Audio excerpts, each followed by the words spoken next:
ఇప్పుడు tank bund అంటే ఆషామాషి కాదు. చాలా లోతుంటది. లోపలంతా ఎక్కడెక్కడొచ్చే డ్రైనేజ్ అంతా లోపలే అవును సార్. ఉంటదనమాట. ఇక్కడ లోపలికెళ్ళినప్పుడు ఎలా ఉంటది పరిస్థితి? సార్ మినిమమ్ ఒక 10 అడుగుల వరకు మామూలుగా నీళ్ళు ఉంటాయి సార్. హ్మ్. ఎండాకాలంలో ఎర్రగుంటాయి. హ్మ్. ఎండాకాలంలోనే ఆ 10 ఫీట్లు దాటిన తర్వాత ఒక లైటు బ్లాక్ వాటర్ వస్తది. ఓకే. ఆ బ్లాక్ వాటర్ మొత్తం ఒక 10 అడుగుల లోతు దాటిన తర్వాత ఇంకొద్ది పోయినాక మొత్తం కూలింగ్ వాటర్ వస్తది. ఇంకా కూల్ వస్తాం. అది ఇంకా మొత్తానికి డీకంపోజ్ ఇగ. అంటే పైనున్న వాటర్ అంతా నాకు కొద్దిగా కనపడతదనమాట అక్కడి దాకా.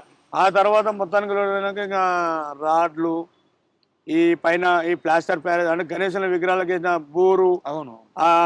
ఈ నిమజ్జనం చేసిన ఇప్పుడు ఆహ్, పూజా సామాగ్రివి పూలు, కొబ్బరికాయలు ఇవన్నీ పడేసినంత లేలేనా కూడా ఒక 10, 15 ఫీట్ల వరకు మొత్తం అదే డస్ట్ ఉంటది సార్ అది. అబ్బా! ఆ డస్ట్‌లో కూడా మేము మొత్తం పలగొట్టుకొని అంటే అదే ఇక్కడ జరగాల్సింది అదే సార్. నేను ప్రతి ఒక్కరికి ఏందంటే డెడ్ బాడీ తేలిన తర్వాత తీసేది గొప్ప పని కాదు. ఆన్ ద స్పాట్‌లో తన ప్రాణాలు పోయినా దేహం అక్కడ ఉంటది. ఆ దేహానికి లోపల తట్టుకొని వెళ్లి దాన్ని చీల్చుకొని ఆ బురదలకెళ్ళి, పూడ్లకెళ్ళి ఎత్తుకురావాలి మనిషిని. హ్మ్. అది నేను చేస్తున్న ఇక్కడ సాహసం అది. అంటే నా సాహసానికి నన్ను గుర్తించండి అని నేను అడగట్లేదు. కానీ ఇది చేయకూడదు.